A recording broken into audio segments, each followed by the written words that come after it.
Appreciate you joining me today. We are going to be looking in Isaiah 53 today about the Messiah. Of course, today's hymn is the hymn Jesus, Meek and Gentle. Jesus, meek and gentle, Son of God Most High,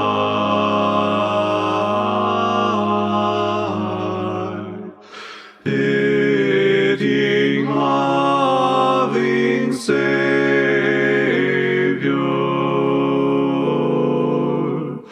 hear thy children's cry.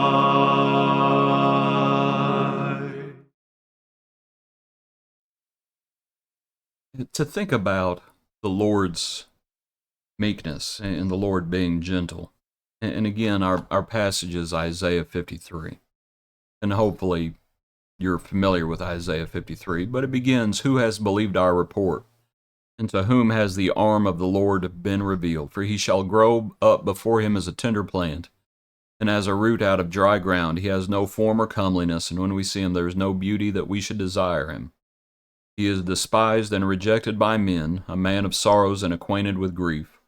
And we hid, as it were, our faces from him. He was despised, and we did not esteem him. Surely he has borne our griefs and carried our sorrows." Verse 1 is actually quoted in the New Testament. It's in the Gospel of John. Let me turn over there. In John chapter 12, I wanted you to just see where it's mentioned. You might notice the entry into Jerusalem. So we're within days of the cross. And Jesus talking about how he would be lifted up, signifying what kind of death was about to happen. The unbelief of the people. Verse 36, "While you have the light, believe in the light, that you may become sons of light." These things Jesus spoke and departed, and was hidden from them. But although he had done so many signs before them, they did not believe in him. That the word of Isaiah the prophet might be fulfilled, which he spoke, "Lord, who has believed our report, and to whom has the arm of the Lord been revealed?"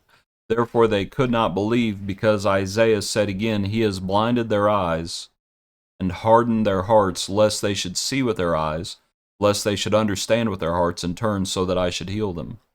These things Isaiah said when he saw his glory and spoke of him. Nevertheless, even among the rulers, many believed in him, but because of the Pharisees, they did not confess him, lest they should be put out of the synagogue. For they loved the praise of men more than the praise of God. Verse 44, "Then Jesus cried out and said, He who believes in me, believes not in me, but in him who sent me. And he who sees me, sees him who sent me. I have come as a light into the world, that whoever believes in me should not abide in darkness. And if anyone hears my words and does not believe, and do not judge him, for I did not come to judge the world, but to save the world.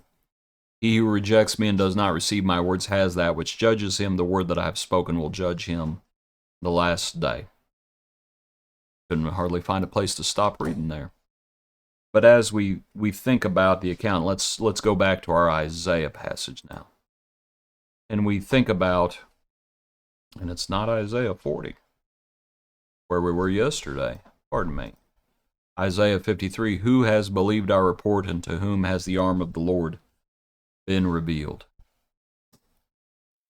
And we think about how many of the people, many of them did not believe, even though they had seen the signs.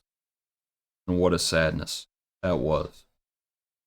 Setting the stage for Calvary as Jesus is approaching the cross. The passage goes on there in Isaiah as we think about Jesus, meek and gentle. "He was oppressed and he was afflicted, yet he opened not his mouth. He was led as a lamb to the slaughter, and as a sheep before its shears is silent, so he opened not his mouth."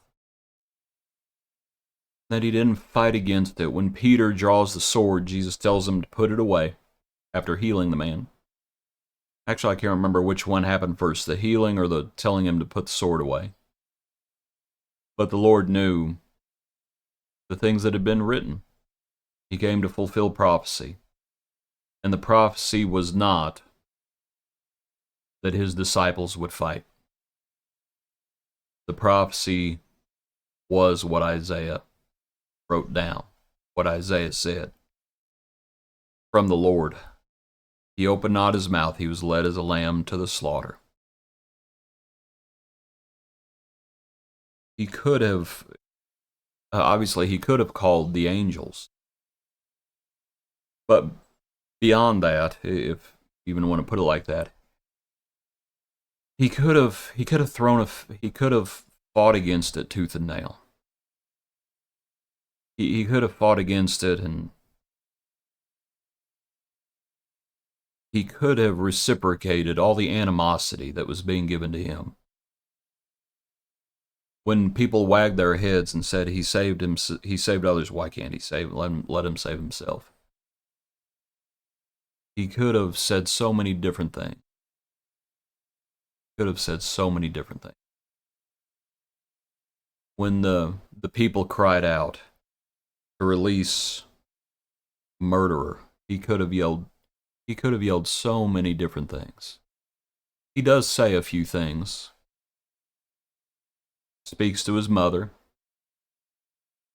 Speaks to his father. Eli, Eli, lama sabachthani. Speaks of the nature of what he's doing. Father, forgive them, for they know not what they do. Speaks to the thief. Today you will be with me in paradise. Speaks to the Father again. Into thy hands I commit my spirit. He could have said so many other things, but he doesn't. In his trial, he's fairly quiet. Fairly quiet. He opened not his mouth. And in all these things, as we think about the Lord's sacrifice, verse 10, yet it pleased the Lord to bruise him. He has put him to grief. When you make his soul an offering for sin, he shall see his seed. He shall prolong his days, and the pleasure of the Lord shall prosper in his hand. He shall see the labor of his soul and be satisfied. By his knowledge my righteous servant shall justify many, for he shall bear their iniquities. That phrase, yet it pleased the Lord to bruise him. It's the idea that this is how the Father was satisfied. When Jesus was in the garden and he says, let this cup pass from me, yet not my will but thine be done. If it is possible, let it pass. The issue was the remission of sins, and without the shedding of blood there is no remission of sins. And so, yes, he could have called down the angel. He could have asked for the angels to be sent. But then there would not have been the forgiveness of sins. And it's, don't ask me to fully, I don't think we can fully get why. There are some things that are just unfathomable for us. And all we know is what's been written. That it satisfied the Father. That these were the parameters. Parameters isn't the right word. This was the price. For a world of sinners, what was it going to take to justify them? What was it going to take to forgive them of their sins? What was it going to take? What price? What price are you going to put on that? And that's his Son.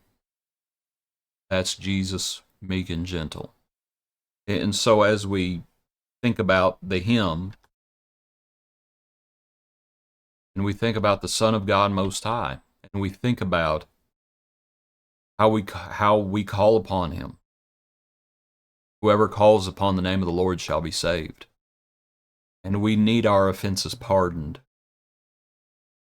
Because without Jesus, we are slaves of sin. And we better ask for the Lord's help, and we better break down the idols in our lives. Because we need the freedom that only his blood provides as we set our sight on heaven That is our journey, following him. Jesus, meek and gentle, leaving us an example. We come to him as living sacrifices, denying ourselves as he denied himself. A lot of folks didn't believe. A lot of folks didn't believe. A lot of folks still don't believe. Whether we believe is up to us. And so we follow.